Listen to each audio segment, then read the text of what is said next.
Good morning students. আমার চ্যানেলে তোমাদের সবাইকে স্বাগত।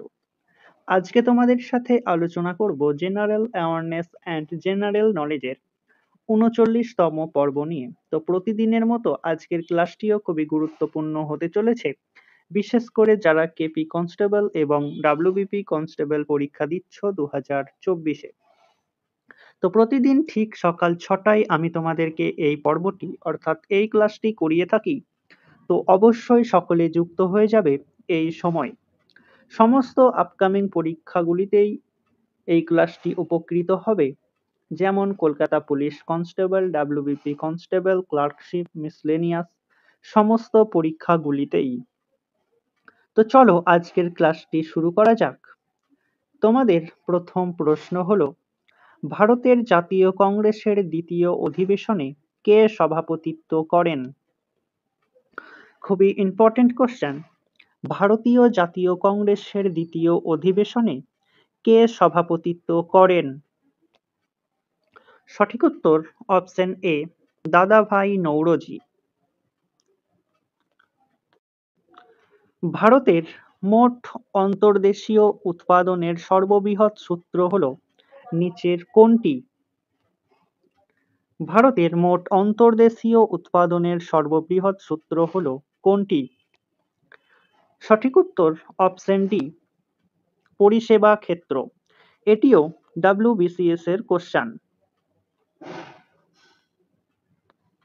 ভারতের কোন রাজ্যের সীমানা সবচেয়ে বেশি সংখ্যক রাজ্যের সীমানা স্পর্শ করেছে? ভারতের কোন রাজ্যের সীমানা সবচেয়ে বেশি সংখ্যক রাজ্যের সীমানা স্পর্শ করেছে? সঠিক উত্তর অপশন সি, উত্তরপ্রদেশ।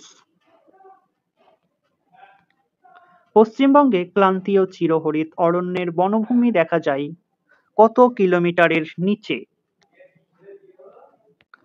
খুবই ইম্পর্টেন্ট কোশ্চেন। পশ্চিমবঙ্গের ক্রান্তীয় চিরহরিৎ অরণ্যের বনভূমি দেখা যায় কত কিলোমিটারের নিচে? সঠিক উত্তর অপশন এ, 1000 কিলোমিটারের নিচে।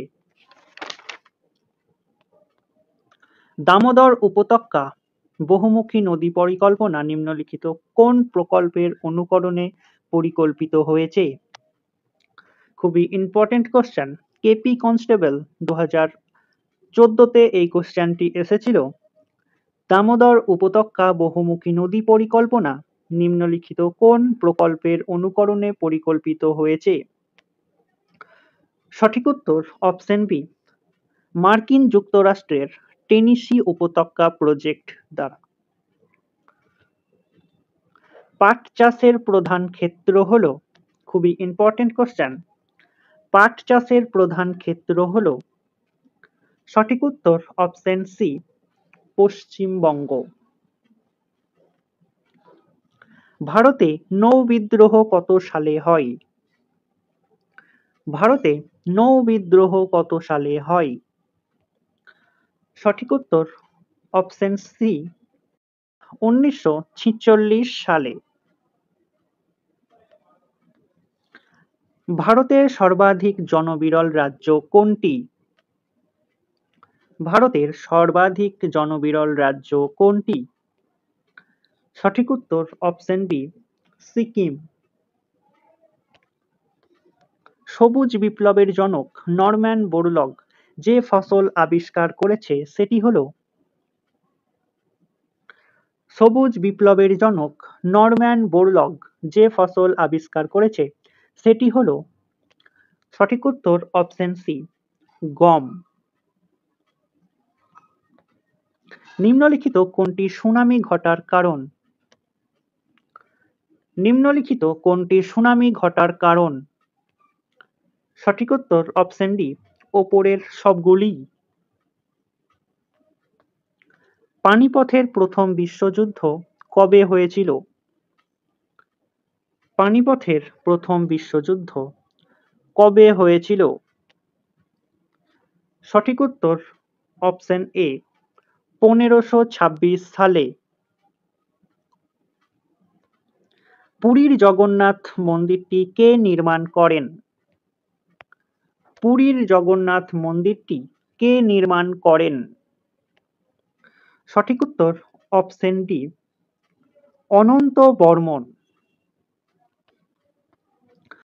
পীরপাঞ্জাল গিরিশ্রেণী হিমালয়ের কোন অংশে অবস্থিত? WBCS এই কোশ্চেনটি করে থাকে। পীরপাঞ্জাল গিরিশ্রেণী হিমালয়ের কোন অংশে অবস্থিত? সঠিক উত্তর অপশন সি, লেসার হিমালয়। পশ্চিমবঙ্গের পূর্ব সীমান্তে অবস্থিত। পশ্চিমবঙ্গের পূর্ব সীমান্তে অবস্থিত। সঠিক উত্তর অপশন এ, আসাম ও বাংলাদেশ। লাদাখ অঞ্চলে কোন হিমালয়ীয় শহরে মেঘ ফেটে আকস্মিক বন্যা ও বৃষ্টি হয়? লাদাখ অঞ্চলে কোন হিমালয়ীয় শহরে মেঘ ফেটে আকস্মিক বন্যা ও বৃষ্টি হয়? সঠিক উত্তর অপশন ডি, লেতে। কপিলধরা জলপ্রপাত অবস্থান কোথায়? কপিলধরা জলপ্রপাত অবস্থান কোথায়? সঠিক উত্তর অপশন সি, নর্মদা নদীর ওপর। নিম্নলিখিত রাজ্যগুলির মধ্যে কোন রাজ্যে উপকূল করমণ্ডল উপকূল নামে পরিচিত? নিম্নলিখিত কোন রাজ্যগুলির মধ্যে কোন রাজ্যের উপকূল করমণ্ডল উপকূল নামে পরিচিত? সঠিক উত্তর অপশন ডি, তামিলনাড়ুর। তো স্টুডেন্টস, এই ছিল তোমাদের আজকের ক্লাস। ক্লাসটি ভালো লাগলে বন্ধুদের সাথে শেয়ার করো এবং চ্যানেলে নতুন হয়ে থাকলে চ্যানেলটিকে সাবস্ক্রাইব করে পাশে থাকা বেল আইকন বাটনটি প্রেস করে রেখো ভিডিওর নোটিফিকেশন সবার প্রথমে পেতে। তো দেখা হচ্ছে নেক্সট ক্লাসে। আজ এই পর্যন্তই। সবাই ভালো থেকো, সুস্থ থেকো। জয় হিন্দ, জয় ভারত।